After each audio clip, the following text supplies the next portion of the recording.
नमस्कार, बहुत स्वागत है आपका। हरियाणा डायरी देख रहे हैं आप और मैं हूं आपके साथ श्रेया दीक्षित। हरियाणा मंत्रिमंडल की बैठक में मुख्यमंत्री नायब सिंह सैनी की अध्यक्षता में आम जनता, महिलाओं, युवाओं, ग्रामीणों और पूर्व सैनिकों से जुड़े कई अहम फैसलों को मंजूरी दी गई है और सबसे बड़ा फैसला 30 लाख रुपए तक के इलेक्ट्रिक वाहनों पर 100% मोटर वाहन कर माफी का रहा है और इसके अलावा महिलाओं को वाहन खरीद पर अतिरिक्त रियायत, अग्निवीरों के लिए आरक्षण, पीएम आवास योजना के लाभार्थियों को राहत और कई प्रशासनिक सुधारों को भी मंजूरी दी गई है। रिपोर्ट देखिए।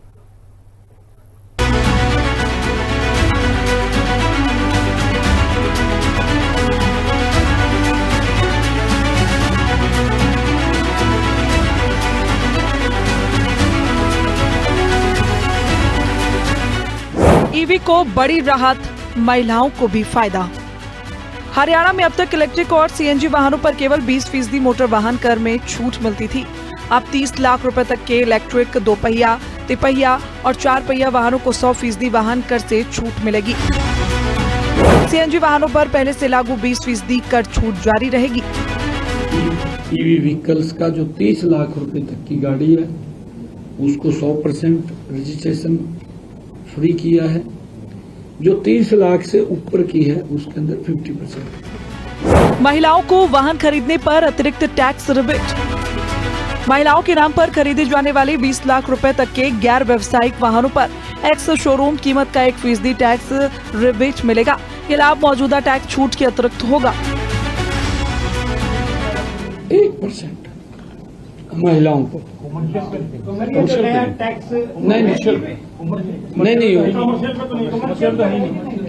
20 लाख रुपए तक के जो वाहन है, कोई भी वाहन है महिलाओं के लिए रजिस्ट्रेशन का 1% की छूट है। Commercial racing. साथ ही संपत्ति कर राहत और नगर पालिकाओं के लिए नई टाउन प्लानिंग योजना को भी मंजूरी दी गई है। संपत्ति कर में छूट इस नीति के तहत कई प्रकार की संपत्तियों को संपत्ति कर से छूट दी गई है।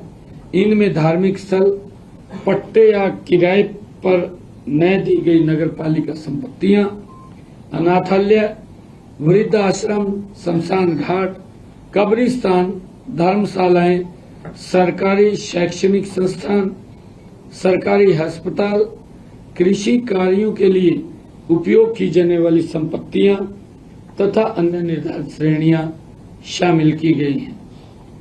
रिबेट का प्रावधान इसमें किया गया है। नगर पालिका सीमा के भीतर स्थित मौजूदा गांव के लाल डोरा क्षेत्र की आवासीय संपत्तियों कर में 75% रिबेट मिलेगा। अग्निवीरों को 20% आरक्षण, ग्रामीणों को राहत। हरियाणा के अग्निवीरों को भारतीय रिजर्व बटालियन, एसडीआरएफ, फायरमैन और वाइल्ड लाइफ गार्ड की भर्ती में 20% क्षैतिज आरक्षण मिलेगा। प्रधानमंत्री आवास योजना शहरी 2.0 के तहत ईडब्ल्यूएस श्रेणी के 60 वर्ग मीटर तक के मानकों पर स्टाम्प ड्यूटी और रजिस्ट्रेशन शुल्क में छूट दी गई है। लाल डोरा क्षेत्रों में रहने वाले लोगों को कानूनी स्वामित्व अधिकार देने के लिए नियमों को भी मंजूरी मिली है। शिक्षा पटवारी और सामाजिक समरसता पर जोर। राजस्व पटवारियों की प्रशिक्षण अवधि 1.5 वर्ष से घटाकर 1 वर्ष कर दी गई है और प्रशिक्षण के दौरान नियमित वेतन मिलेगा। रेवाड़ी में कुसुम इंटरनेशनल यूनिवर्सिटी की स्थापना का रास्ता भी साफ हुआ। संत गुरु रविदास महाराज के 650वें प्रकाश पर्व के अवसर पर राज्यव्यापी समरसता संकल्प अभियान चलाया जाएगा। साथियों, इसी प्रकार मंत्रिमंडल ने रेवाड़ी में कुसुम इंटरनेशनल यूनिवर्सिटी बनाने के लिए बिल लाने के प्रस्ताव को मंजूरी दी है। इसका उद्देश्य उच्च शिक्षा में अवसर बढ़ाना और नई राष्ट्रीय शिक्षा नीति 2020 के लक्ष्यों के अनुरूप ग्रोस एनरोलमेंट रेशियो को सुनिश्चित करना है। अल्पसंख्यक आयोग और शहीद परिवारों के लिए फैसले। पुलिस हिरासत में लापरवाही से मौत होने पर परिवारजनों को 7.5 लाख रुपए मुआवजा देने का प्रावधान किया गया है।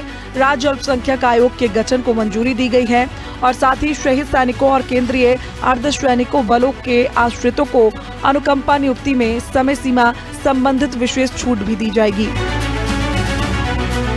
इस संबंध में मंत्रिमंडल ने पुलिस हिरासत में यदि किसी की मृत्यु हो जाती है तो उन लोगों के परिजनों को जेल विभाग की नीति के अनुसार मुआवजा देने के प्रावधान को भी मंजूरी दी है। पुलिस हिरासत, पुलिस कर्मचारियों द्वारा यातना या पिटाई, पुलिस हिरासत में आत्महत्या या ड्यूटी में लापरवाही के कारण किसी की मृत्यु है तो उसके परिवारजनों को 7.5 लाख रुपए का मुआवजा दिया जाएगा। समावेशी विकास पर सरकार का जोर। हरियाणा कैबिनेट के फैसलों में हरित परिवहन, महिला सशक्तिकरण, युवाओं के रोजगार, ग्रामीण विकास, आवास, शिक्षा और सामाजिक समरसता पर विशेष फोकस दिखाई दिया। सरकार का दावा है कि निर्णयों से प्रदेश में विकास के साथ साथ आम लोगों को सीधे लाभ मिलेगा। ब्यूरो रिपोर्ट, हिंदी खबर। और इसी के साथ फिलहाल हरियाणा डायरी में इतना ही। देश दुनिया की तमाम जानकारी के लिए देखते रहिए हिंदी खबर। नमस्कार।